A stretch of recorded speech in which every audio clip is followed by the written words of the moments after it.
gitu ya. Jadi ini apa namanya, pasangannya ya untuk membedakan dengan yang namanya tradisional tes teori gitu ya. Oke, ini ya, ini sering disebut sebagai item respon teori gitu ya. Item respon teori itu sering juga disebut sebagai ya modern test teori ini ya. Nah, sedangkan yang lama kadang-kadang disebut sebagai CTT ya, konvensional test teori gitu ya. Oke, dimana mungkin itu yang Anda pelajari hanya membedakan apa namanya daya beda, tingkat kesulitan, kemudian reliabilitas dan validitas, tetapi tidak sampai pada hitung peluang seseorang itu untuk menjawab benar gitu ya. Jadi mungkin ini hanya biasanya digambarkan soal ini termasuk soal sulit, ini soal mudah misalnya gitu ya. Lalu kalau terlalu mudah perlu direvisi dan sebagainya ya. Nah, tetapi misalnya kalau prediksi seorang yang tingkat ya, posisinya di sekolah berapa misalnya ya, atau di atas rata-rata dia bisa peluang dia menjawab benar seperti apa gitu ya. Nah oleh karena itu yang disebut dengan teori ya istilahnya ya IRT gitu ya, atau item respon teori itu sebenarnya menggunakan konsep regresi binomial ya, logistik ya. Jadi nah ini memang kalau Anda tidak dapat di S1-nya, tidak dapat, Anda di S1-nya regresinya sampai DLM enggak? Logistik model dengan respon binomial itu ya, yang hanya benar salah atau 01 itu sempat sampai ke sana enggak regresinya? Tidak, Bro. Belum sih, Bro. Nah, karena ini dasarnya itu ya. Jadi karena apa? Karena dalam konteks ini respon siswa itu hanya dibedakan menjadi benar dan salah gitu ya. Tidak peduli dia salahnya menjawab sistem yang mana, apa istilahnya opsi yang mana gitu ya. Dia memilih opsi yang mana tidak peduli gitu ya. Pengecoh yang mana yang dia pilih juga tidak peduli, yang penting dia benar atau salah gitu ya. Nah, kemudian ini dari itu dasarnya, lalu ya yang paling penting memang tingkat kesulitan ini diputus ya, sama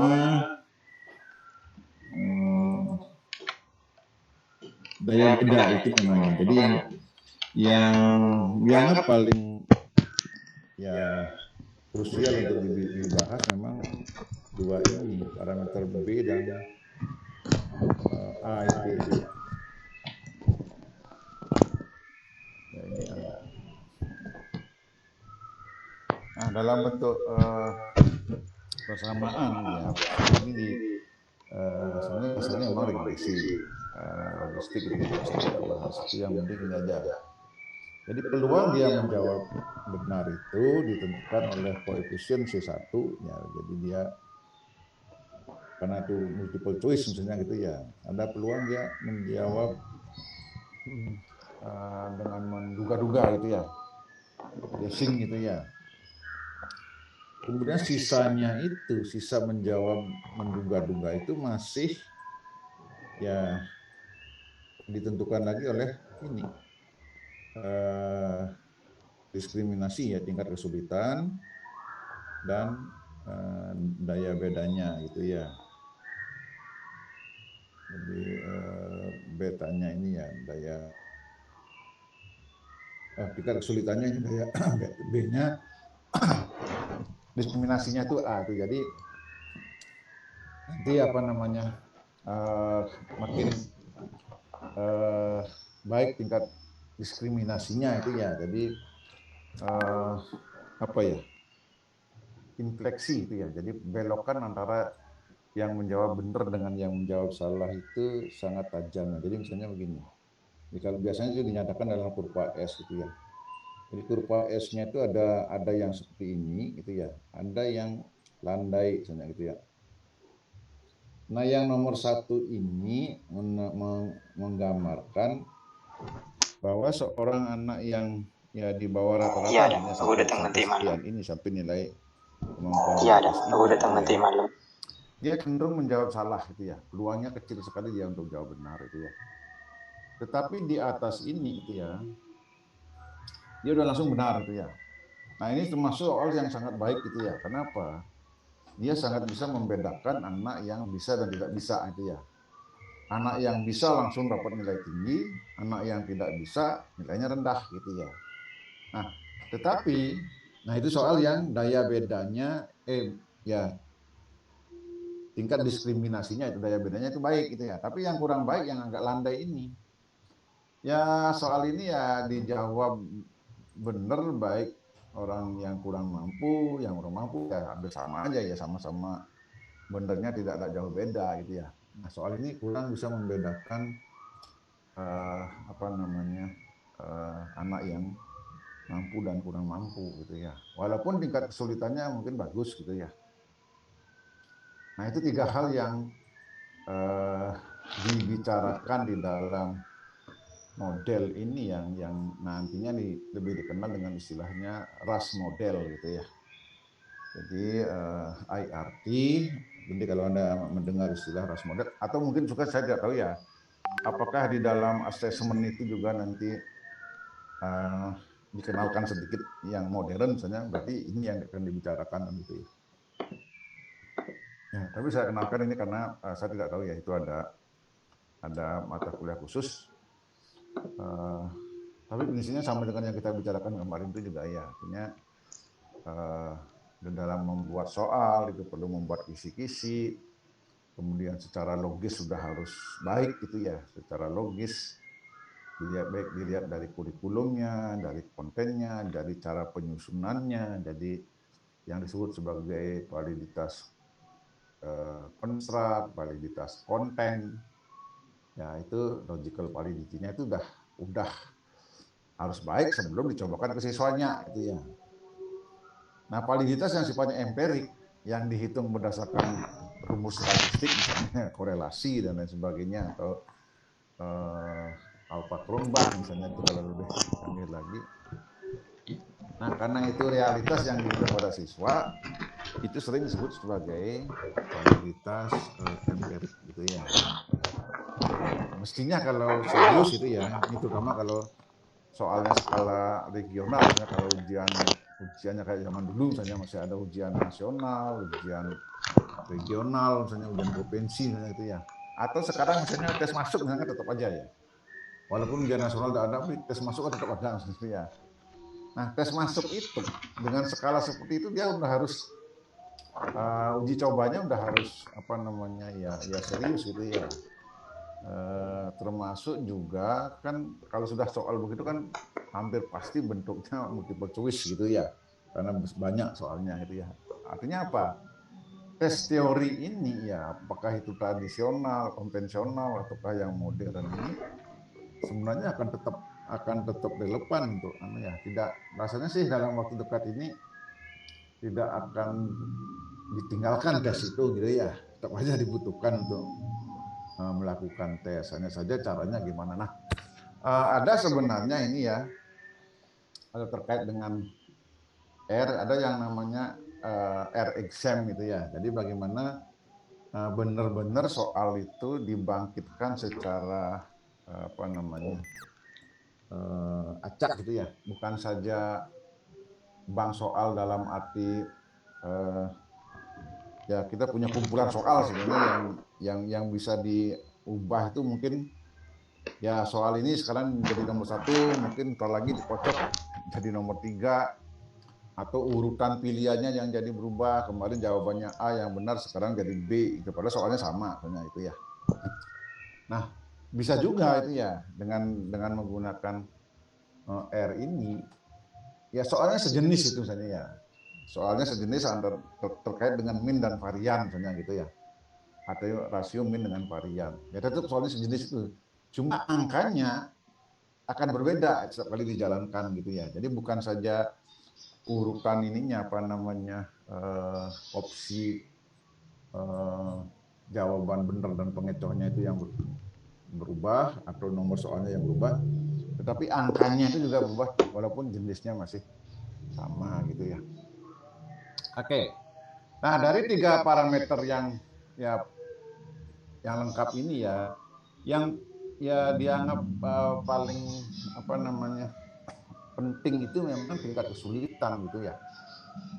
Kalau kita bicara satu model itu ya satu parameter itu pasti tingkat kesulitannya yang dicek itu ya. Nah, kemudian kalau 2 parameter biasanya tingkat kesulitan dan daya beda gitu ya. Nah, sedangkan guessing ini memang ini ada teori yang baru yang zaman dulu yang konvensional tes itu tidak mengenal koefisien guessing gitu ya, menduga gitu ya. Nah, sekarang mungkin ya dengan apa namanya multiple choice, kemudian ya jawaban lewat komputer, itu sebenarnya memang masuk akal gitu ya, bahwa gimana kita bisa membedakan seorang anak itu menjawab ngawur apa menjawab mikir gitu ya. Nah, ini nampaknya ya, ini faktor guessing ini yang ya juga menjadi pertimbangan gitu ya, walaupun tidak populer gitu ya. Karena yang populer itu tetap aja tingkat kesulitan dan ya beda gitu ya. Nah, ya ini dikenal dengan istilah RAS model gitu ya. Yang apa namanya? Sebenarnya ada 3 macam ya. RAS model 1 parameter, 2 parameter, 3 parameter gitu ya. 1 parameternya itu pun juga ada yang istilahnya constraint, non constraint gitu ya. Karena pada prinsipnya dua-duanya ini tetap dihitung sebenarnya ya. Daya beda dan discriminative power-nya ini. Jadi ini daya bedanya dan tingkat kesulitannya ini tetap dihitung. Cuma tentu saja tingkat kesulitan ini yang harus dibedakan pada tiap soal, tapi diskriminasi ini bisa dianggap sama untuk semua soal gitu ya. Samanya itu sama bisa dihitung, sama atau diasumsikan gitu ya. Jadi ini yang membedakan jenis-jenisnya itu ya. Dianggap sama dan dihitung gitu ya. Itu menjadi 2 parameter gitu ya. Sama dan tidak dihitung itu menjadi 1 parameter, tapi yang ada constraint-nya gitu ya. Nah, kita coba ini penyederhanaannya ya. Jadi kalau lihat apa namanya sejarahnya gitu ya, sebenarnya ya modern test teori ini sudah mulai dari tahun 1916 sudah mulai, cuma tidak begitu populer ya. Karena apa? Ini membutuhkan campur tangan komputer gitu ya. Yang baru setelah komputer itu berkembang, baru ya populer gitu ya. Nah, di Indonesia sebenarnya juga sudah mulai banyak dibicarakan juga gitu ya. Nah, itu mengenai riwayatnya. Nah, sebenarnya itu ya, ini ada nah coba Anda ini dulu ya, barangkali bisa dibuka itu ya, karena kemarin itu ada masalah security daripada web ini ya, sehingga tidak semua ini bisa apa namanya membuka ya. Coba kalau Anda dulu ya, saya cari di chatnya ya. Ini kemarin itu dibuka pakai apapun kok tidak. Nah, coba saya coba dulu ya.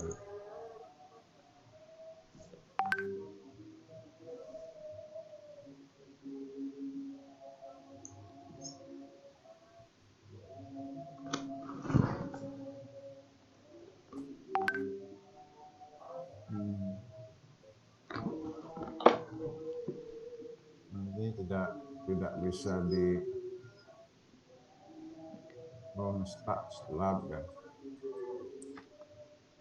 Start lab.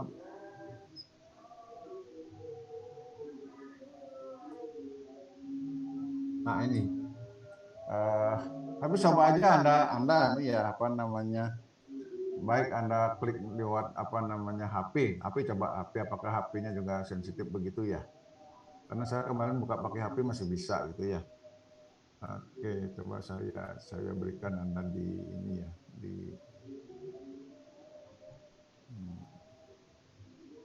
chatnya coba.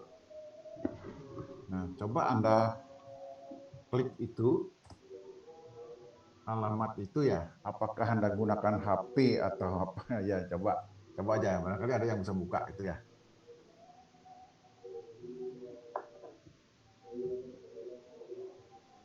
Nah, kalau ada yang sudah bisa buka, coba beritahu saya sehingga nanti saya bisa arahkan pada dokumen ini itu ya. Dokumen ini yang sebenarnya sudah tersedia secara online di alamat itu tadi itu ya. Cuma karena masalahnya security error dalam artian ya dianggap tidak aman gitu ya, karena settingannya mungkin ya, dan alamatnya pun juga pakai HTTPS itu ya, sehingga tidak kemarin mahasiswa bilang tidak bisa dibuka Pak gitu ya. Makanya saya bukakan yang lokal di tempat saya gitu ya. Harusnya ini bisa dibuka secara online dari tempat Anda gitu ya. Oke, jadi disinilah digunakan konsep nanti kan ada pilihan itu ya, ada beberapa pilihan. Jadi yang satu misalkan begini,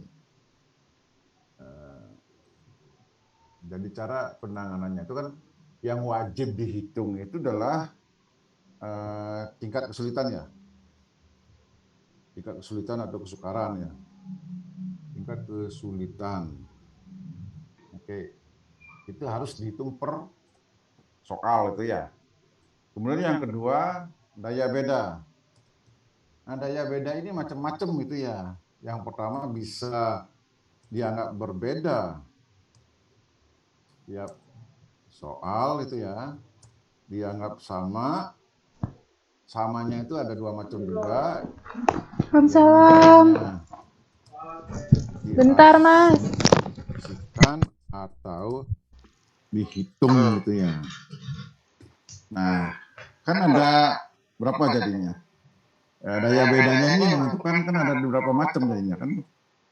Dihitung, diasumsikan nilainya A, diasumsikan nilainya B gitu ya. Nah, berarti kan ada 3 macam gitu ya. Nah, pertanyaannya mana yang dianggap paling baik gitu ya? Apakah tingkat kesulitannya dianggap daya bedanya dianggap beda ataukah dianggap sama? Nah, ini yang nanti akan keluar nilai yang namanya AIC gitu ya. Setiap kali kita menjalankan akan keluar nilai yang namanya AIC, dan disitulah kita bandingkan. Setiap kali kita memilih itu dibandingkan mana yang lebih kecil gitu ya. Jadi ini yang minimum. Jadi yang dianggap baik itu adalah AIC yang minimum, yaitu yang kecil itu ya. Ya, jadi ini ya minimum. Sehingga dari 3 model yang dicoba itu mana yang paling kecil AIC-nya itulah yang dianggap paling benar gitu ya. Misalnya, oh ya kalau untuk soal ini harus dihitung sendiri-sendiri karena memang daya beda tiap soal itu benar-benar beda itu ya. Atau mirip misalnya sehingga bisa diasumsikan sama gitu ya. Nanti akan keluar dari nilai AIC-nya gitu ya. Ini sebenarnya kalau ya Anda bisa buka itu ya. Jadi Anda bisa latihan sendiri nanti di rumah gitu ya. Sayang sekali ini ya, nanti kalau paling tidak sebelum kuliah kita berakhir nanti semester ini mungkin mudah-mudahan ini sudah bisa diakses lagi ya. Mohon Nah, maaf, kemudian Prof. Ya. Ini punya saya bisa, Prof, dibuka. Oke, nah sekarang kalau bisa dibuka, lalu ditambahi di belakangnya gitu ya. Kita dulu ya, saya ini. Oke, atau saya tuliskan aja di sini gitu ya. Kita dulu ya. Oke, ditambahi di belakangnya itu kan ini unit ACID kan gitu ya. Nggih, Prof. Lalu di belakangnya itu ditambahi coba slash-nya itu ditambahi rdoc plus LTM itu coba. D-nya besar ya, karena ini harus case sensitif gitu ya. Nah, coba kalau nggak salah itu alamatnya. Nanti saya lihat dulu di sininya ya. Oke, jadi ini nanti ntar dulu ya, sebentar. Sorry. Oke, di sini ada.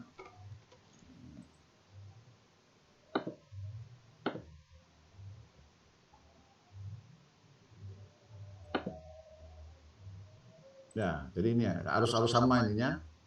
Jadi R-nya besar, D-nya besar gitu ya, rdoc. Lalu di berikutnya itu LTM-nya kecil kalau tidak salah ya. LTM-nya kecil ya. Jadi ini ya. Nah, nanti dicoba dulu, mau enggak? Enggak, Prof. Ke halaman yang pertama Anda, yang jenengan buka itu, Prof. Yang LTM, Latent Train Model. Kelihatan ininya ya? Atau gini ya, saya coba hentikan dulu sebentar ya, punya saya. Saya ingin melihat apakah, nah coba yang punya mbaknya ini ditunjukkan dulu ya, supaya temennya nanti mungkin bisa nyoba nanti di rumah gitu ya. Mbak siapa ini? Dini, Prof.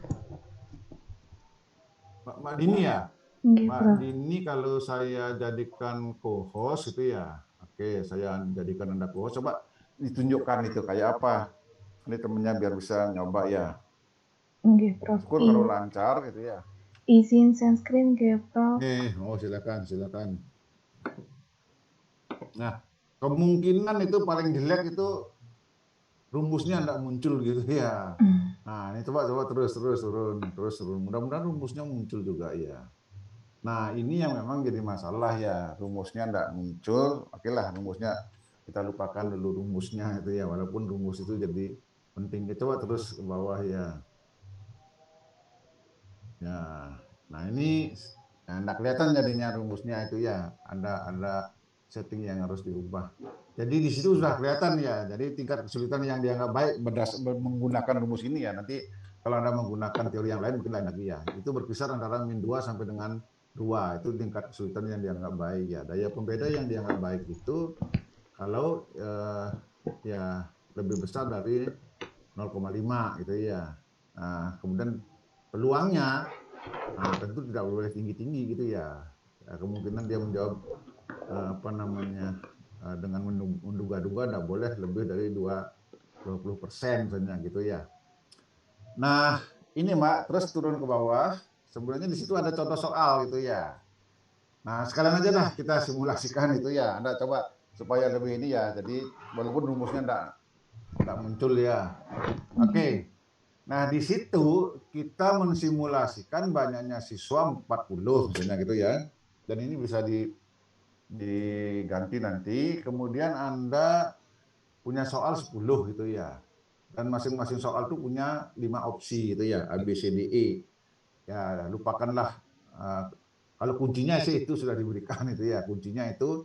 Nah, sehingga nanti Anda bisa cek sebenarnya di situ ya. Jawabannya itu nanti akan kelihatan misalnya gitu ya.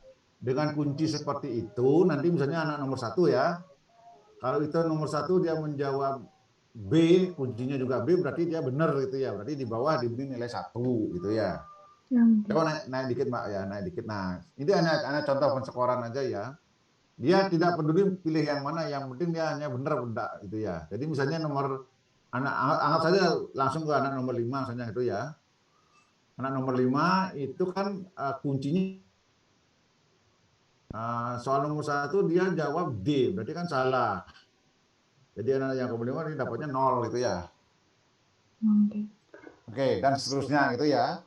Jadi tapi ini komputer sudah otomatis dia menjawab sendiri gitu ya. Nah, Anda bisa coba juga misalnya banyaknya siswa dinaikkan atau diturunkan misalnya gitu ya, apakah 30 misalnya biar cepat misalnya gitu ya 30 ya, soalnya ya mungkin 10 sudah inilah. Kalau misalnya apa namanya, pilihan gandanya misalnya yang dianggap 4 cukup ya kasih aja 4 misalnya gitu ya. Nah, sehingga nanti akan ada ya misalnya gitu. Sorry Mbak, kayaknya kok kuncinya agak susah ini. Kuncinya Iya, karena dia sudah disetting 5 ya, sudah ini kuncinya oke Prof. kayaknya oke 5 ya, karena kuncinya sampai dengan E gitu ya. Kuncinya dibangkitkan secara acak gitu ya. Oke. Nah, 5 opsi ya. Nah, bagaimana kemudian ini mengolah ini ya? Yang menjadi pertanyaan kan ini, apakah soal nomor 1 itu cukup baik kan gitu ya? Itu nomor 1 itu daya bedanya seperti apa, tingkat kesulitannya seperti apa? Nah ini yang mencoba digambarkan gitu ya. Nah, Anda mungkin dengan teori tradisional sudah ada itu menghitung kelas atas, kelas bawah, lalu berapa yang benar kelas atas, berapa yang benar kelas bawah kan itu saya pernah belajar tapi udah lupa juga rumusnya. Karena itu tahun apa? Tahun 80-an itu saya belajar itu S1 ya. Oke, coba turunkan Pak, terus turunkan ya. Mudah-mudahan nanti yang lain juga bisa itu ya. Oke. Nah, ini sebenarnya ya cara penskorannya gitu ya. Nah, di situ ada pilihan itu Mak ya. Anda bisa minta skornya atau mungkin Anda yang lain pilihannya itu ya. Oh, reliabilitasnya. Oke, langsung hitung di sana. Coba di anu ya. Yang saya Oke, keluar enggak reliabilitasnya? Oh, ini ya. Nah, ini hitung-hitungan setiap item gitu ya. Tapi ini karena ini diacak ininya ya. Diacak item nomor 3 gitu ya.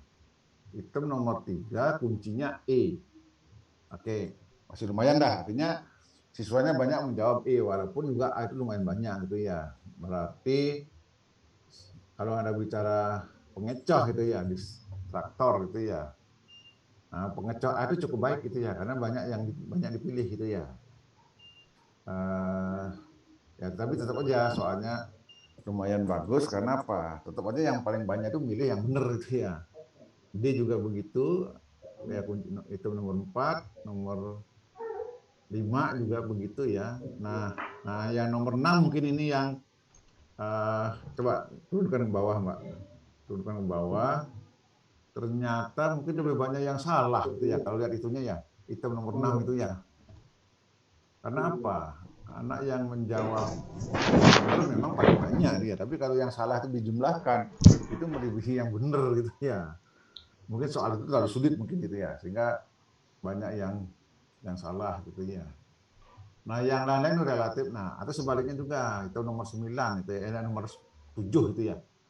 Nomor 7 mungkin ya soal yang relatif ya mudah lah, artinya yang menjawab salah itu sedikit gitu ya.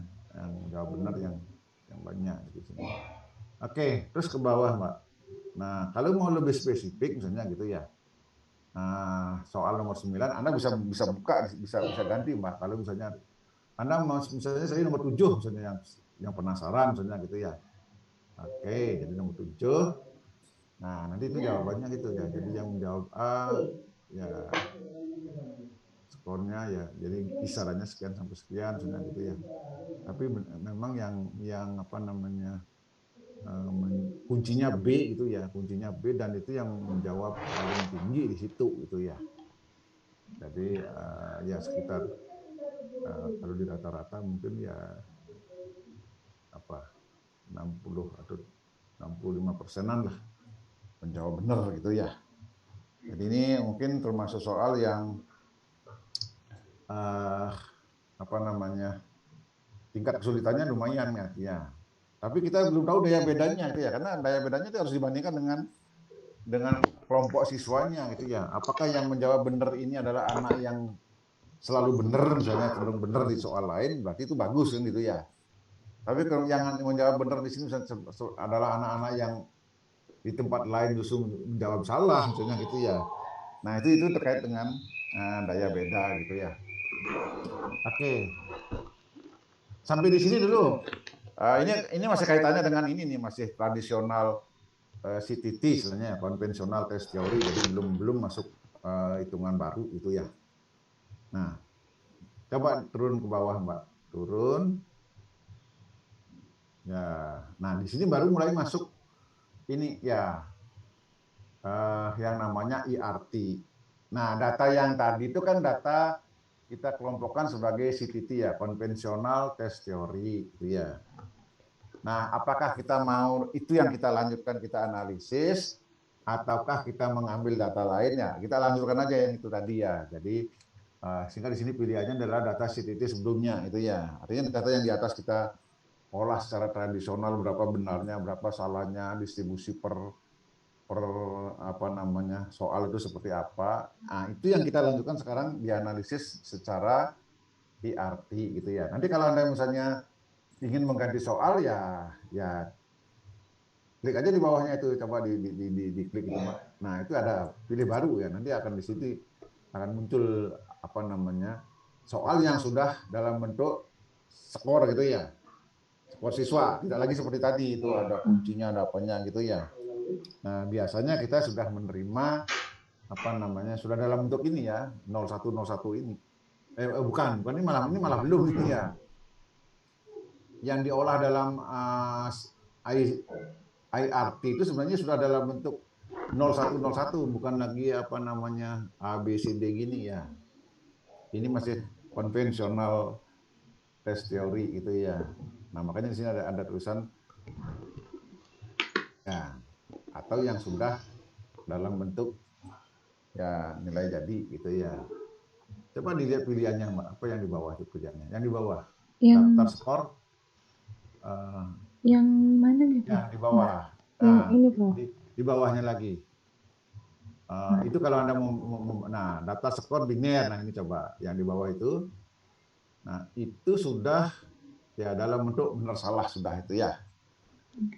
Nah, kalau tadi kan masih nilai aslinya yang kita harus scoring dulu itu teorinya itu ya. Tapi ini adalah sudah dia dalam bentuk ya mestinya semua komputer yang mengerjakan dia tinggal kasih kunci aja dia akan tahu oh, ini benar salah ya oke lah itu kira-kira ininya. Nah lalu kita bisa ke bawah Mbak, ke bawah lagi lalu kita mau analisis oke lah supaya tidak terlalu ramai misalnya tiga item aja ya, 3 soal aja misalnya yang kita coba satu ya silakan aja ya 3 item itu dipilih soal yang mana misalnya gitu ya apa 1 2 3 oke nah soal nomor 3 oke 3 soal aja dulu nanti biar cepat gitu ya.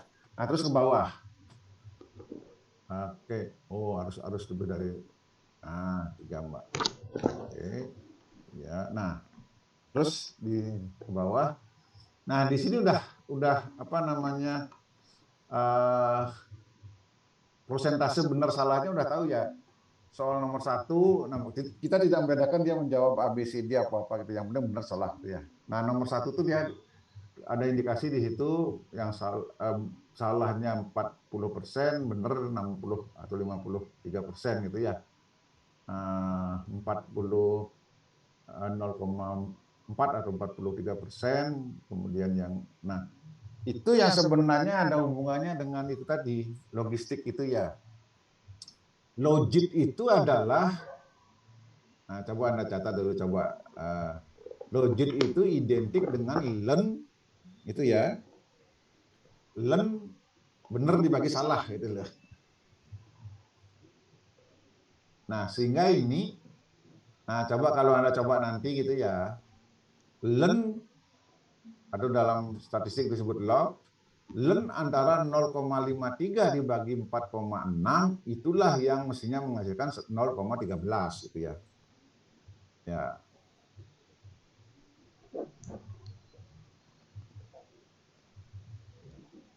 Oke, jadi itu hitungannya dari sana datangnya itu ya. Nah, kemudian itu ada case. Nah, nanti ada berapa soal ini tadi? Ada 3 soal Mbak ya? Iya, Prof, 3 soal. 3 soal berarti paling banyak dia dapat 3 benar kan gitu ya. Paling jelek dia 0 benar gitu ya. Makanya di situ frekuensinya yang tidak benar sama sekali ada 3, yang benar semua ada 2 orang, yang benar 2 ada 12 orang, yang benar 1 13 orang. Nggak tahu yang mana dia benar gitu ya. Yang penting dia dapat benar 1 gitu ya. Nah, oke, ini mencari korelasinya. Kita lupakan dulu.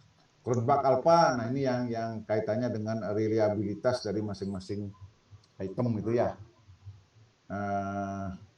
Terus ke bawah, Mbak. Oke. Nah, alfanya ini sudah. Itu kan Anda kalau misalnya lebih serius nanti bisa itu dipilih luarannya itu ya mau yang mana itu ya, kan ada banyak pilihan itu ya. Nanti kalau kita misalnya udah serius apa saja yang kita butuhkan ya coba anggap saja Anda pilih aja yang lain itu supaya tahu nanti kan ya apakah itu sampel atau nah itu nanti akan apa namanya ya menghasilkan luaran yang beda-beda gitu ya. Nah bisa juga. Nah coba lihat di bawahnya itu proporsi per item dari skor total. Oh ini ya kita lewatkan aja. Coba pilihannya apa Mbak? Pilihannya yang itu ya. Oke, frekuensi. Oh, frekuensi dari tiap soal. Coba mungkin itu yang tadi yang dia tadi itu ya. Jadi yang dikatakan nolnya ada 1 orang, yang dapat 2 ada berapa orang itu misalnya itu ya. Kan ada oke. Jadi dari kalau tadi kan orangnya itu ya. Ada orangnya yang ada yang betul semua gitu ya, ada yang betul 2, betul 1. Oke. Anaknya berapa, Mbak? Tadi kita hitung berapa anaknya? 30 atau berapa itu ya? 40. 30, Prof. Oke, ya kira-kira seperti itulah. Jadi ini kan tinggal lihat aja di samping frekuensinya tuh ya, yang salah semua dapat berapa, yang salah semua berapa orang gitu. Yang dapat yang benar 1 berapa orang, yang benar berapa orang, yang benar semuanya itu juga tidak banyak, mungkin ya sedikit sekali orangnya. Berarti oke, 3 soal ini relatif sulit juga gitu ya, karena tidak banyak yang benar semua. Misalnya secara keseluruhan kan begitu ya. Coba turun Mbak. Nah, ini saya rumusnya tidak muncul gitu ya. Nanti saya munculkan lagi di tempat saya gitu ya. Nah ini Mbak, ya modelnya itu ya, yang pertama itu adalah yang disebut dengan ras model dengan constraint gitu ya. Jadi constraint-nya itu jadi yang dihitung itu hanya ya tingkat kesulitannya. Sedangkan daya beda ya. Daya beda atau discriminant power-nya ini atau alfanya ini itu dia dianggap sama gitu ya. Sama yang pertama kalau mengacu pada distribusi normal dia dianggap nilainya 1,702 gitu ya. Ya. Jadi itu angka yang Anda lihat di atasnya BIC itu 1,702 gitu ya. Nah, itu mengasumsikan bahwa datanya dianggap berdistribusi normal dan daya bedanya itu dianggap sama gitu ya. Sehingga dia mengambil nilai 1,7 gitu ya. Nah, kalau Anda pilih misalnya modelnya itu yang constant sama dengan 1 gitu ya. Ya, nah, itu yang pilihannya itu model algebra normal itu. Bisa juga dianggap model standar gitu ya. Model standar ya 1 ya, nilainya dianggap 1 gitu ya. Nah, apa yang terjadi? Kita lihat di bawahnya, Mbak. Di bawahnya kita punya 3 soal. 3 soal itu masing-masing soal itu dihitung difficulty-nya itu. Artinya tingkat kesulitannya itu dapatnya itu ya, value-nya itu nanti yang kita cocokkan sebenarnya dengan tabel yang saya tunjukkan dari depan itu ya. Apakah dia antara min 2 sampai 2 ataukah lebih besar dari berapa gitu ya. Nanti konsultasinya kan ke situ ya. Jadi tingkat kesulitan soal nomor 1 sekian, nomor 2 sekian, nomor 3 sekian. Sedangkan diskriminasinya dianggap sama itu ya, 1. Dia tidak punya standar error karena memang tidak dihitung dari data, dia hanya ditentukan aja angkanya segitu terus. Sehingga ini standar errornya dan setnya itu tidak kehitung gitu ya.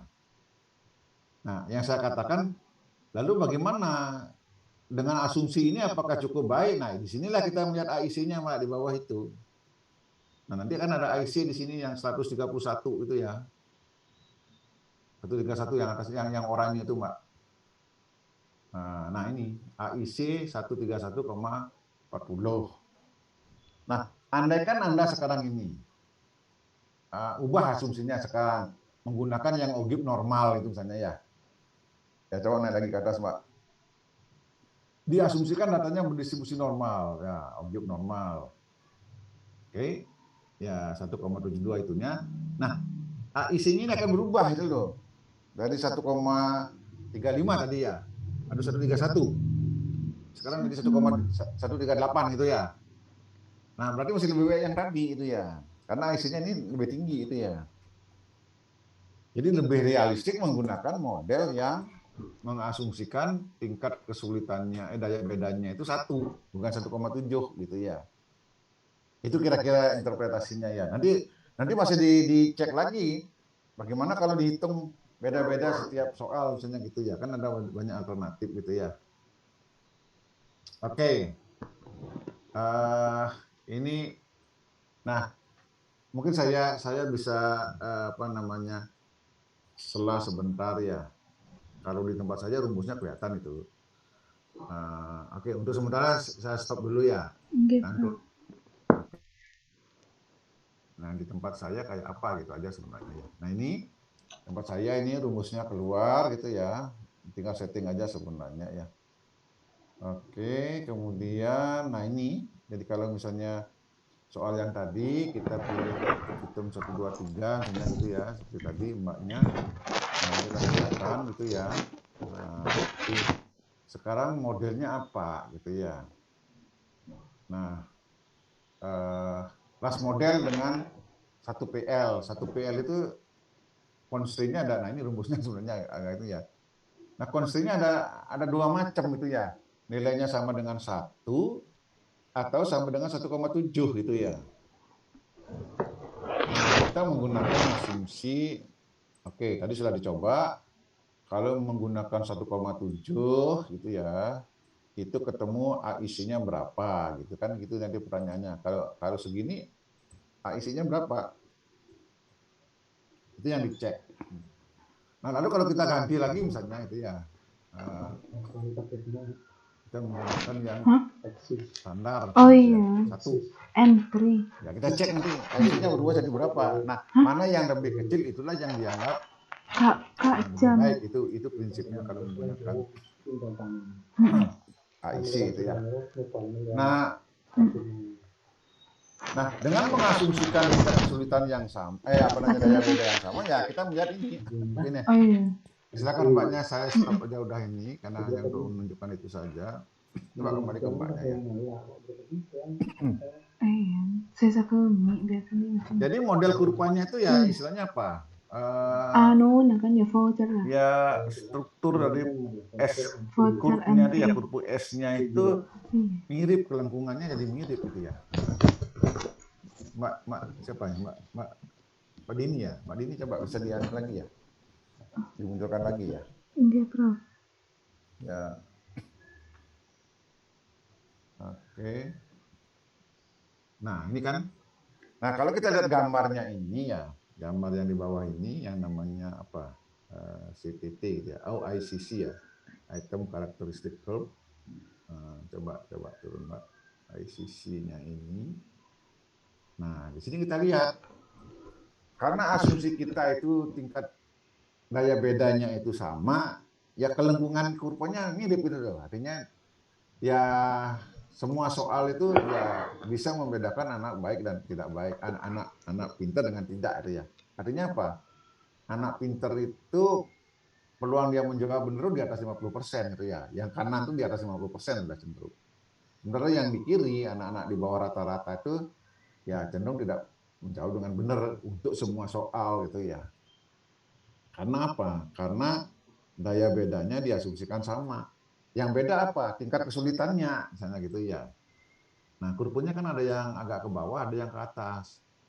Kira-kira itu yang susah itu yang kurva di bawah apa yang di atas gitu. soal yang lebih sulit itu yang melandai di bawah atau yang tinggi di atas?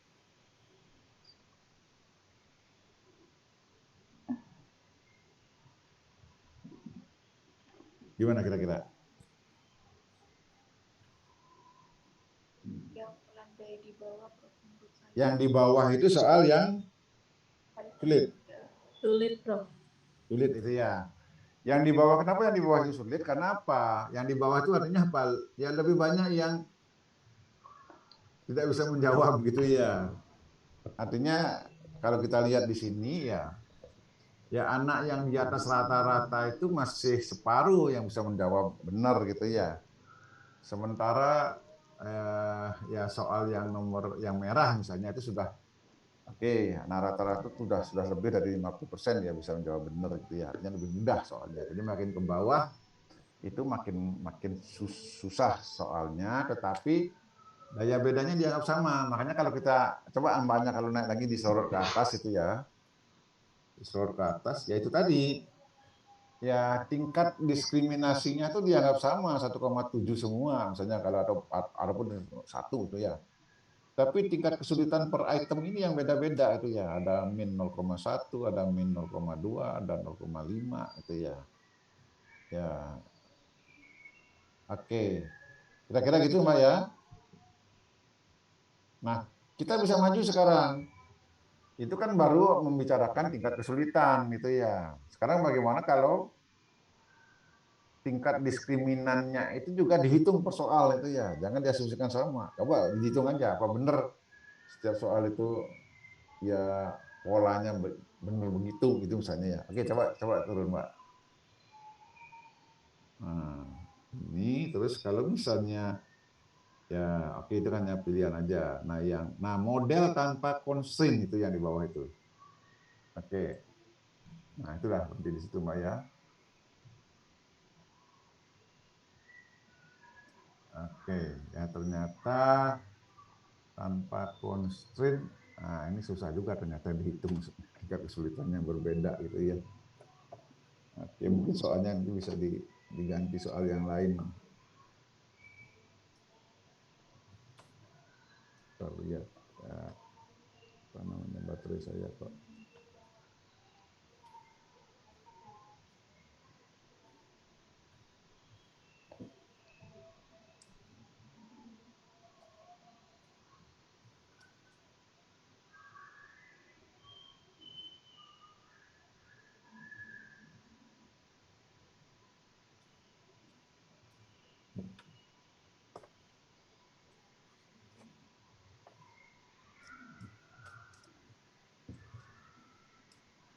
Oke, ternyata dengan menghitung bebas itu ya, kita dulu mungkin ini belum pilihannya itu. Coba ke bawah lagi Mbak, di mana pilihannya? Itu GOF. Nah, coba terus ke bawah. Di mana kita memilih bisa oke. Kita dulu ini model oke, 2 sampai 3 parameter. Oke. Jadi ini tadi ini Mbak dianggap sama tetapi dihitung gitu ya, bukan diasumsikan 1,7 itu ya. Jadi yang di atas tadi yang dihitung error itu kalau derajat apa namanya daya bedanya itu dianggap sama, tetapi bukan diasumsikan 1,7, bukan diasumsikan 1, tapi ya diasumsikan sama ya, tapi dihitung misalnya gitu ya. Nah, apa yang terjadi? Coba kembali ke atas, Mbak. Kurvanya kayak apa gitu ya. Ternyata sangat beda sekali gitu ya. Nah, ini kayak gini ya. Tapi ini salah dia. Artinya apa? Tidak bisa dihitung langsung dari datanya itu ya. Mungkin karena apa namanya soalnya kurang gitu ya. Nah, kalau aslinya seperti itu. Jadi sebenarnya soalnya tidak terlalu baik tingkat diskriminasinya gitu ya. Kenapa? Ya kesulitannya tetap kelihatan beda itu ya. Tapi dia tidak bisa membedakan antara anak yang tidak mampu dengan yang mampu gitu ya. Kan soal yang warnanya hijau itu ya. Ya dia sulit itu ya. Tetapi prosentase anak yang bisa menjawab dari kelompok yang ya kurang pintar atau kelompok bawah dengan kelompok atas itu hampir sama itu ya. Jadi itu kan tidak, ya soalnya susah tapi mungkin terlalu susah gitu ya. Kalau terlalu susah juga kan eh, semuanya salah misalnya gitu ya. Ya sudah kan tidak bisa membedakan. Atau soalnya terlalu mudah, semuanya menjawab benar, itu juga tidak bisa membedakan antara anak yang baik dan tidak. Nah ini kalau realitasnya itu ya ketika soalnya tidak mau melengkung itu sebenarnya tidak terlalu bagus daya pembedanya gitu ya. Oke, kita turun ke bawah, Pak. Nah, sekarang kita coba dua-duanya dihitung sendiri-sendiri itu ya. Artinya tiap soal itu baik kita hitung daya bedanya maupun tingkat kesulitannya. Terus saja ke bawah, Mbak.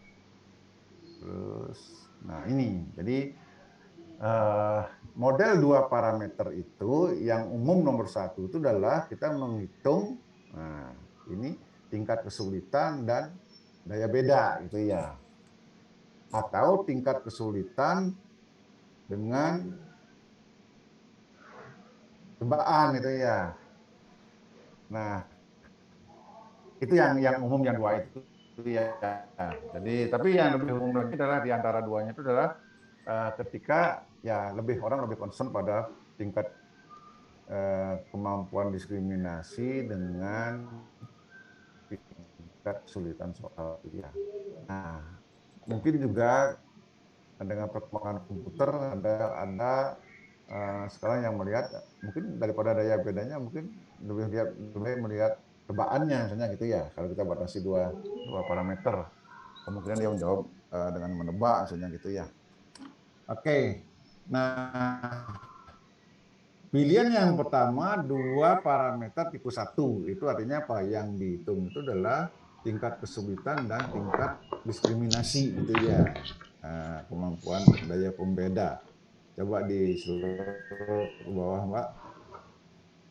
Eh, kalau angkanya jangan dipikirkan ya karena ini mungkin soalnya simulasi soalnya yang kurang baik gitu ya. Nanti Anda bisa ganti dengan soal yang lain gitu ya.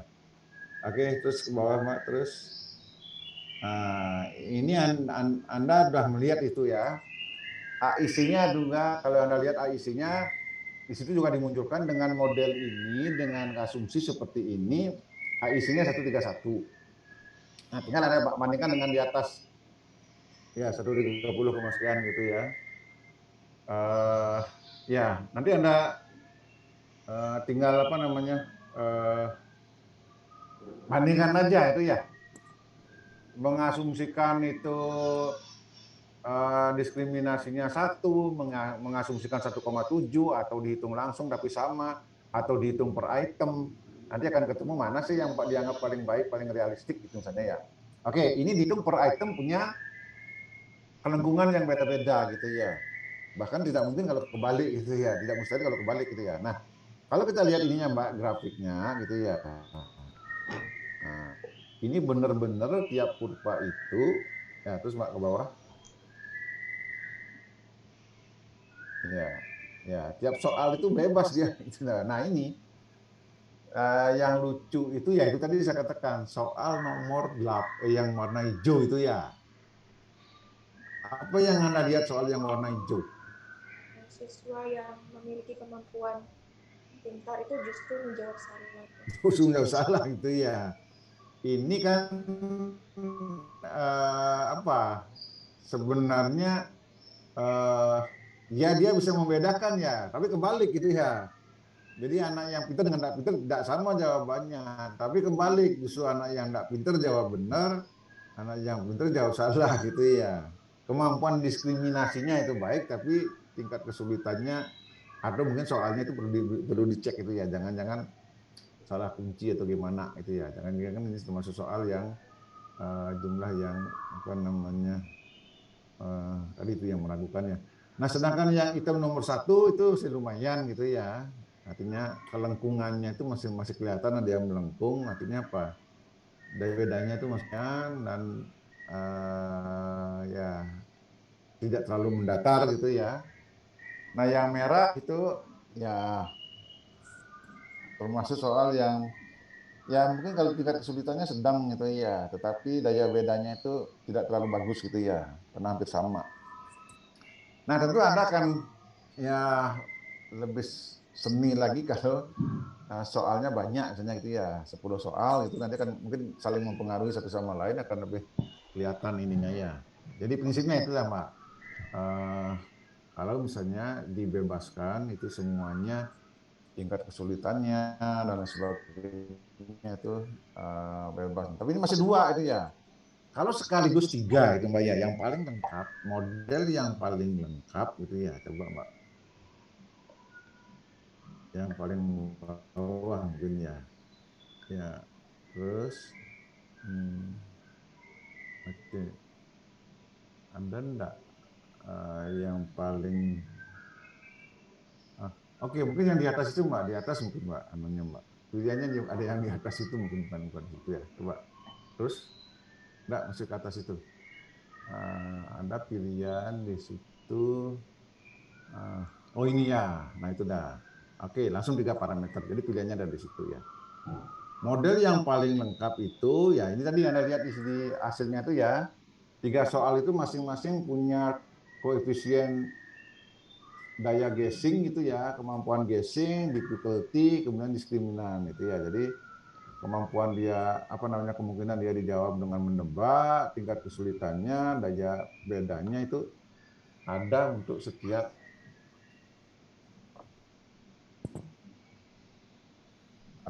soal gitu ya. Jadi itu model yang dikatakan model yang paling lengkap. Nah, tetapi apakah model paling lengkap ini yang paling baik ya? Lihat AIC-nya, Mbak. Ternyata AIC-nya masih 137 gitu ya. Nah, artinya apa? Tidak selalu model yang kompleks itu lebih baik gitu ya. Jadi nanti Anda bisa bandingkan model dengan 1 parameter, yang macam-macam juga jenisnya ada 3, model dengan 2 parameter, dan model dengan 3 parameter. Dan itu tentu akan sangat bergantung pada sebaran anak menjawab benar dan salah gitu ya. Karena kan nilainya kan diambil dari situ ya. Soal itu dikatakan baik apa tidak dilihat dari distribusi anak yang menjawab benar gitu ya, Yang jawaban terhormat, anak. khusus untuk kamu. Nah ini Sekarang kamu bisa sekali membeli lagi paket kuota mingguan 7 hari tiap soal dengan itu kuota beda-beda akses gitu 5 ya. GB semua Nah jaringan ini dan ini Mbak gratis apa tahun. namanya kemasnya juga ini model yang paling sederhana ya, yang disebut sebagai RAS model gitu ya. Karena masih ada juga jenis lain. Bagaimana kalau jawaban itu tidak hanya mengatakan benar salah gitu ya, tetapi ada nilainya misalnya gitu ya, atau ranknya oke, ya salah sekali, atau misalnya setuju, tidak setuju, kurang setuju, atau misalnya dia continue misalnya gitu ya. Kalau misalnya setiap soal itu dia nilai misalnya soal nomor 1 dapat 5, soal 2 dapat 7, soal 3 dapat 3 misalnya gitu ya. Bukan benar salah saja, tapi ada rank yang sifatnya continue atau rank yang discrete. Nah, itu yang sebenarnya masih ada pilihannya di bawah itu, ada yang namanya GRM atau masih ada apa namanya pilihannya gitu ya. Tapi ini mungkin yang apa sekedar untuk menstimulus Anda gitu ya. Jadi yang masih mirip dengan tradisional tes teori atau CTT, konvensional tes teori ini adalah yang IAP sampai dengan RAS model gitu ya. Nah, kalau yang model lebih kompleks itu sudah ya masuk jadi regresi jadinya. Maksudnya gini, apakah misalnya ya kita yakin bahwa siswa itu tidak bisa menjawab karena tidak bisa matematik misalnya gitu ya. Kalau soalnya dalam bahasa Inggris misalnya ikut visa misalnya gitu ya. Perlu dicurigai, jangan-jangan bahasa Inggrisnya dia. Coba kali soal bahasa Indonesia diterjemahkan soalnya, bener dia. Tapi ketika dia harus menjawab dalam bahasa Inggris, kemudian soalnya bahasa Inggris, salah dia. Berarti salahnya apa? Bukan matematikanya yang salah, bahasa Inggrisnya yang salah gitu ya. Nah, dalam konteks itu masih ada model yang lebih lengkap. Ada enggak faktor lain yang mempengaruhi jawaban siswa benar salah itu gitu ya. Nah, itu yang mau dilihat misalnya kalau kita mau menggambarkan kemampuan siswa itu lebih lengkap, apakah di situ ada faktor ya sekolah misalnya ya, jadi sekolah negeri dengan swasta misalnya, faktor jenis kelamin misalnya, atau faktor bahasa itu misalnya ya. Nah, yang satu catatan yang apa namanya dalam konteks sekarang itu diwanti-wanti ketika Anda membuat soal itu adalah tidak boleh soal itu menguntungkan salah satu kelompok gitu misalnya ya. Maksudnya gini, kalau soal Anda itu kebanyakan terkait dengan etnis Madura misalnya gitu ya, ya orang Madura diuntungkan misalnya gitu ya. Karena ada istilah-istilah yang orang lain nggak ngerti misalnya gitu ya. Atau misalnya ada yang urusan dengan gender misalnya itu ya. Anak perempuan paham betul misalnya gitu ya. Tapi anak laki tidak ngerti misalnya. Halo, Nah, Kak. berarti soalnya udah bias itu ya. Bukan mengukur kemampuan matematik itu. Dan itu mengukur ya, Halo, Kak. ya kebiasaan cewek dan laki-laki misalnya gitu ya. Nah, itu yang disarankan tidak bias. Gitu ya. Nah, kalau kita juga ada itu ya bisa itu tadi selain mengukur ini juga diukur bagaimana mungkin tidak itu terkait dengan nilai bahasa Indonesia atau yang lain sebagainya gitu ya. Oke, sampai di sini dulu. Ada yang ingin ditanyakan ya? Anda bisa nyoba ke atas, Mbak, supaya mendapat soal yang lebih baik. Misalnya ya, Anda bisa selorot ke atas. Oke, di situ ada soal yang sudah jadi gitu ya, dari buku diambil gitu ya. Ada LT tes apa gitu ya. Terus ketika memasukkan soal, Mbak, memasukkan data itu. Oke. Nah, ini ada tulisan not secure sebenarnya itu ya, tapi mungkin Anda ya settingnya yang masih longgar gitu ya. Nah, ini Mbak. Jadi nanti Anda pilih tuh jangan di data CTT sebelumnya itu ya. Sebelah kiri itu datanya itu. Ya, atas itu ya data baru gitu ya. Nah, data baru ini Anda pilih dari sebelah itu tadi, pilih data gitu ya. Kalau Anda punya data bisa diimport, kalau enggak ya salah satu itu Anda LSAT sama nah itu ya.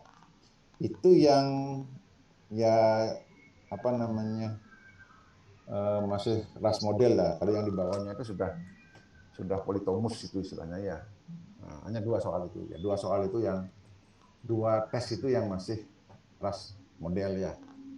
Nah, coba Anda lihat aja soal yang di bawahnya. Mobility misalnya itu ya.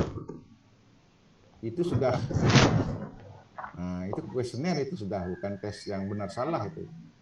Tapi apa namanya? Kesukaan gitu ya. Atau mungkin agak susah ya keluarnya. Atau yang di bawahnya Mbak, mungkin ini coba di bawahnya Mbak, ada enggak mobility? Oh ini, oke, yang paling bawah coba. Oke, dah, berarti ini masih soal ini ras model semua ya. Saya lupa mungkin yang di tempat lain yang beda itu. Oke. Anda bisa nyoba dengan kumpulan tes yang lain gitu ya, seperti tadi juga. Ini simulasi juga sama dengan yang nomor 1 sebenarnya, cuma beda sebarannya aja ya. Jadi soalnya itu ada 10, anaknya ada berapa gitu ya. Oke. Nah, coba ini Mbak, Anda hapus itu alamat di atas itu sampai dengan AirDoc-nya itu. Dihapus ya. Dari belakang hapusnya, dari belakang. Yang dihapus itu bagian belakangnya. Oke, terus enter di sana. Bisa enggak? Nah, Anda klik di tempat yang ada new itu ya. Ya, ada wajah saya nongol dikit. Nah, coba terus ke bawah, Mbak. Bawah. Nah, itu ada tulisan new gitu ya. Nah, diklik itu. Nah, sebenarnya enggak new amat gitu ya, karena new-nya itu 2000 berapa ini. Terus ke bawah, Mbak. Ya. Nah, di situ ada tulisan gitu ya, analisis IRT, tapi yang menggunakan ini ya. Ada dulu IRT CTT. Yang modul itu tadi yang sudah kita buka, yang di bawahnya itu Mbak, coba itu Mbak. Ya, itu sudah bukan modul lagi gitu ya, tapi sudah langsung model analisa data. Nah, hampir sama ini ya, hampir sama. Cuma sekarang Anda tidak lagi dianggap perlu membaca teorinya itu ya. Langsung aja soalnya misalnya, oke datanya ya ada data sheet itu ya. Coba ini apa namanya, lihat datanya, kumpulan datanya, data IRT, oke lah data IRT. Nah ini yang saya bilang ya, ini data sekolah di mana informasinya itu lebih lengkap gitu ya. Jadi ada soalnya itu sampai 12, anaknya itu ada berapa gitu ya. Kemudian ada informasi nilai bahasa Indonesia gitu ya. Ada informasi dia gendernya laki perempuan, ada informasi dia asal sekolah gitu ya. Nah, kalau misalnya untuk pengolahan lebih jauh gitu ya. Nah, ini Anda harus bedakan dulu ini, Mbak. Di sebelah kiri ini informasi yang tidak terkait, bukan itu kan datanya ya. Oke, nah di bawahnya itu. Jadi non item IRT gitu ya. Jadi ya yang Anda pilih itu yang selain soal nomor I sampai dengan 12 itu. Jadi mungkin yang perlu nanti dipertimbangkan gender, sekolah, dan nilai bahasa Indonesia itu yang dipilih, Mbak. Nah, gender, asal sekolah, nilai bahasa Indonesia itu ya. Nah, sedangkan itemnya, nah Anda pilih misalnya kalau misalnya mau 5 misalnya gitu ya. Ya, pilih aja 5 item yang Anda mau analisis misalnya ya dari sekian itu. Tapi itemnya khusus, Mbak, item. Ini khusus soal itu ya. Ya, misalnya itu ada 3 misalnya itu ya, atau 4 atau 5. Ya, misalkan segitu ya. Nah, itulah yang nanti kita apa namanya proses di pilihan IRT itu, Mbak. Ini Prof. Ya ada yang atas, pilihan atas itu opsi judulnya. Nah itu kan. Nah kalau ini kan Anda pilih itu sama dengan ini lah, apa namanya, apa visualisasi datanya. Nah ini ras model kalau 1PL itu ya yang tadi sama. Nah, Anda bisa pilih, dipilih, Mbak. Nah ras model turun ke bawah 1PL itu tadi, yang 1PL atas. Nah itu tadi Anda constraint-nya 1 sampai 1,7. Nah ini Mbak yang sebelah kiri ya. Oke. Nah ini soalnya mungkin udah 5 katakanlah gitu ya. Jenis oke, bahkan nah constraint-nya ini Mbak, daya pembedanya itu. Nah itu ada pilihannya itu sama dengan tadi. Apakah 1,7 ataukah tanpa constraint ya. Tapi sama, dianggap sama gitu ya. Nah ini nanti akan Anda bisa lihat di situ hasil analisisnya gitu ya. Sana Mbak di pojok di atas kiri atas kanan atas. Nah di situ ada hasil analisis gitu ya. Oke, nah itu tadi nanti akan kelihatan apapun yang Anda pilih di sini ya, di sebelah kiri itu, sebelah kiri tadi. Nah Anda mau pilih konstan 1,7 atau constraint 1 atau tanpa constraint tapi ya satu parameter. Nah seperti yang sama tadi dengan tadi sama ya, itu ya tidak kelihatan hitungannya. Berarti yang ya minimal yang 1,7. Walaupun ini untuk tahu baiknya ya mungkin di bawahnya ada icing-nya itu Mbak ya. Nah, di luaran itu. Di luaran kanan itu. Paling belakang, paling bawah itu pasti ada icing-nya. Enggak nih, di seluruh ke bawah masih bisa enggak?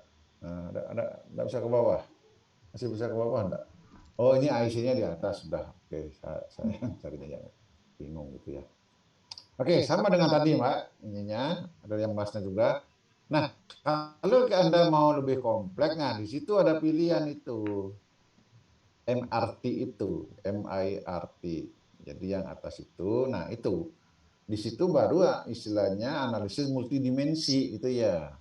Selain analisis soalnya, mungkin Anda mau kaitkan dengan kemampuan bahasa Indonesia, Anda mau kaitkan dengan ya sekolahnya, mungkin karena sekolahnya yang beda ininya misalnya gitu ya, atau gender misalnya dan lain sebagainya gitu ya. Nah itu ada kelanjutannya kalau kita mau serius gitu ya. Tapi sekali lagi kalau kaitannya hanya dengan CTT itu ya, daya beda, tingkat kesulitan, ya itulah tadi yang masih terkait itu ya. Jadi hanya saja pendekatan di sini adalah pendekatan logistik gitu ya. Jadi kalau kita kembali ke kurva tadi, nanti Anda akan seolah-olah ini, kalau misalnya anak saya itu di atas rata-rata sekian, ya kalau 0 itu kan rata-rata, gitu ya. Plus 1 misalnya berarti 1 standar deviasi di atas rata-rata itu ya. Nah anak yang ini untuk seorang nomor 1 sudah bisa dihitung ya. Berapa dia peluangnya untuk bisa menjawab benar gitu ya, dari kurva yang tadi kita lihat itu. Dia akan bisa menjawab benar dengan peluang sekian gitu misalnya. Itu adanya. Kalau yang dulu kan belum sampai menghitung itu ya. Dia hanya mengatakan bahwa oh ini tingkat kesulitannya baik, kurang baik, daya bedanya baik. Oke. Saya kira ini Mbak, ya, syukurlah bisa dibuka gitu ya. Saya juga tidak tahu nih apa yang menyebabkan beda-beda pada setiap komputer yang harusnya tidak gitu ya. Nah kemungkinan saja mungkin karena sekarang ya komputer itu sudah semakin sensitif dengan security itu ya. Jadi kalau settingan di Windows-nya Anda cukup strict gitu misalnya kalau apa namanya webnya ini meragukan gitu misalnya, apalagi ada, nah ini kan persoalannya kan ketika Anda buka web itu dia kan mengerjakan sesuatu gitu ya, dan oleh security itu dianggap apa namanya ya dia melakukan sesuatu yang membahayakan komputer Anda gitu ya, ya padahal dia hanya mengerjakan soal di situ aja misalnya gitu ya. Nah itu biasanya yang membuat langsung diblok gitu ya, nggak bisa ya. Tapi sebenarnya kalau kita paham settingnya di web dan kita tahu alamat itu aman, kalau dulu gampang ada pilihan apakah untuk alamat ini dikecualikan apa enggak ya, kita pilih aja untuk alamat ini dikecualikan dari security, silakan boleh ya, besoknya udah bisa sudah itu ya. Tapi sekarang saya sendiri juga tidak bisa setting di komputer saya gitu ya. Jadi kalau ada yang mau mengecualikan salah satu alamat itu juga belum ketemu ya. Oke, sampai di sini kira-kira yang ingin saya kenalkan gitu ya. Anda sekali lagi ya, kalau Anda misalnya, nah saya selalu menggambarkan kepada Anda,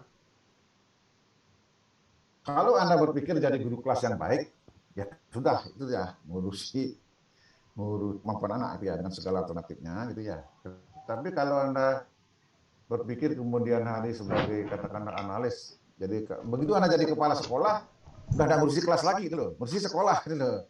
Nah, ketika Anda mengurusi sekolah, Anda harus punya kemampuan bagaimana mengolah data itu bukan hanya data kelas gitu ya. Data banyak pelajaran. Dan Anda ingin mendapatkan gambaran sekolah Anda itu maju apa enggak dibandingkan dengan yang lain. Bukan sekedar anak ini dari 10 siswa saya itu berapa yang mampu, berapa tidak gitu ya. Tapi Anda sudah berpikir kompetisi dengan sekolah lain. Kalau Anda diangkat lagi menjadikan Dignas, yang Anda pikirkan satu kabupaten itu loh. Naik lagi satu provinsi yang Anda pikirkan. Nah, oleh karena itu saya selalu ya walaupun sekarang Anda merasa tidak ada manfaatnya gitu ya. Mudah-mudahan di kemudian hari itu ya apapun yang saya sampaikan apakah lewat ini minggu depan masih ada satu terkait dengan SEM misalnya gitu ya. Ya mudah-mudahan di kemudian hari kalau Anda harus memetakan posisi sekolah Anda terkait dengan sekolah yang lain misalnya gitu ya, gimana ininya, apanya yang harus ditingkatkan supaya bisa maju misalnya gitu ya. Nah, ada gambaran minimal oh menurut Pak Madi dulu kayaknya pakai ini kayaknya gitu ya. Nah, selebihnya kan kalau Anda butuh kan bisa belajar sendiri gitu ya. Saya kira itu ininya ya. Garis besarnya ini sudah ya tinggal 10 menit mungkin sudah waktunya saya akhiri, kecuali kalau dari Anda ada pertanyaan gitu ya. Monggo silakan sebelum saya tutup ya. Ngapunten Bro, izin bertanya Bro. Ya. Untuk yang R model tadi kalau misalnya esaian yang misalnya anak ini mengerjakan tingkatnya sampai sini itu mendapat nilai 5.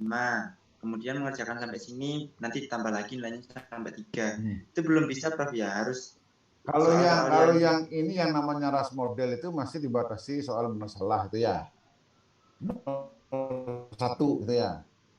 Nah, untuk yang grid model itu ya, nanti makanya kalau Anda lihat di menunya itu, nanti ada yang GRM gitu ya. Ada yang ini nanti levelnya akan paling tidak itu ada 3 itu ya. Menilai kita itu yang pertama itu kasar sekali, hanya benar salah gitu ya. Pokoknya benar salah. Tapi untuk keperluan bukan keperluan untuk menilai siswa nilai rapotnya gitu ya. Ini kan kita berbicara bukan urusan nilai raport sebenarnya ini ya. Kita urusannya ini adalah kualitas soal kan gitu ya. Kita sedang berbicara ini analisis soal, bukan apa namanya kaitannya ngisi rapor anak itu loh. Sehingga dalam rangka menilai kualitas soal yang paling kasar itu dah kalau kita hanya memikirkan soal itu bisa dijawab benar apa enggak gitu ya. Itu yang istilahnya binary atau ras model itu ya. Ya nanti kalau misalnya yang Anda analisis itu adalah misalnya apa ya dibilang tes ya tes, tapi dibilang kuesioner ya kuesioner. Ketika pilihannya itu lebih dari 2, apakah sangat setuju, kurang setuju, tidak setuju, minimal sudah ada 3 itu ya. Atau baik, kurang baik, tidak baik misalnya gitu ya. Nah ini sudah grade-nya udah beda. Jadi analisis yang dipakai itu yang termasuk kelompok politomus istilahnya ya. Jadi kalau klasifikasi yang lebih dari 2 itu ya. Atau lebih lagi gitu ya. Kalau grade-nya itu continue yang saya katakan, yang Masnya katakan tadi. Saya setiap soal itu saya grade dari katakanlah 0 sampai 10 gitu ya. Jadi bukan sekedar benar salah. Sehingga nanti yang masuk ke komputer itu bukan dia benar salah, tapi nilainya 6, nilainya 7. Nah, gimana ini? Lagi-lagi yang kita sedang pikirkan ini bukan nilai anaknya masuk ke raport gitu ya. Dengan distribusi seperti ini, soal ini apa sudah cukup baik apa enggak gitu ya. Nah, kita kan sedang yang kita pikirkan kan ini masalah instrumen gitu ya, menilai validitas instrumen, menilai tingkat kesulitan soal, daya beda soal. Nah, persoalannya kan pertanyaannya sebenarnya bagaimana kalau soalnya isi, gimana menghitung daya bedanya kan begitu ya. Nah, itu kan itu tadi kalau yang soalnya multiple choice kan gampang, pokoknya benar salah gitu ya. Tapi kalau isi kan itu tadi Anda menggridnya continue dari 0 sampai 10. Nah, ada sebenarnya itu ya. Jadi pilihan-pilihannya itu ada. Jadi ada GRM dan sebagainya itu ya. Jadi grid respon model yang responnya itu continue. Tetapi ya membutuhkan, karena ini dasarnya adalah regresi itu ya. Jadi regresi yang nilainya anak itu dianggap Y-nya, jadi tiap-tiap soal ini itu ya yang tadi itu jadi apakah ada bedanya dan sebagainya kan dianggap beberapa X gitu ya, X yang terkait dengan daya beda, apa namanya, tingkat kesulitan atau menjawab guessing gitu ya. Hanya saja di sini responnya benar salah gitu ya. Entar lagi responnya continue atau entar lagi responnya hanya ya ordinal misalnya gitu ya. Ya ada. Jadi jawaban ringkasnya teorinya ada gitu ya. Tetapi ya membutuhkan persiapan khusus ya. Nah, tapi saya yakin kalau itu dijadikan misalnya serius tugas akhir misalnya gitu ya. Nah, tapi tentu saja agak menyimpang dari kelompok gitu ya. Nah, ini lain sendiri yang ya, tapi tidak ada masalah itu ya. Jadi kalau saya sih apakah Anda siapkan sekarang, Anda seriusi sekarang ya terserah ya. Artinya apa? Bagaimana kalau misalnya kan tidak semua menjadi peneliti pendidik misalnya gitu ya, tapi peneliti masalah pendidikan, bukan hanya masalah pembelajaran matematika misalnya gitu ya. Jadi masalah pendidikan secara umum, bagaimana kualitas pendidikan secara umum, sehingga ya Anda lebih membutuhkan pemahaman statistik dibandingkan dengan teori apa namanya substansi atau subjek dari mata pelajarannya kan begitu ya. Oke, saya kira itu. Nah, mungkin minggu depan kita masih akan diskusikan gitu ya secara umum, paling tidak kalau saya sih hanya selalu bilang saya hanya menunjukkan ini alamatnya di sini, ininya ini, kalau di kemudian hari Anda butuh ya tadi itu ya, itu aja ya, gitu ya. Kalau sekarang belum butuh ya jangan terlalu dipusingin, disimpan aja gitu ya. Oke, gitu ya. Oke, Prof. Ya, Prof. Oke, kalau tidak ada lagi, berarti saya bisa tutup ya. Oke, Prof. Oke, selamat sore ya. Baik, Prof. Sore, Prof. Terima kasih, Prof. Prof. Sama-sama ya. Yuk. Ya. Oke. Recording stop.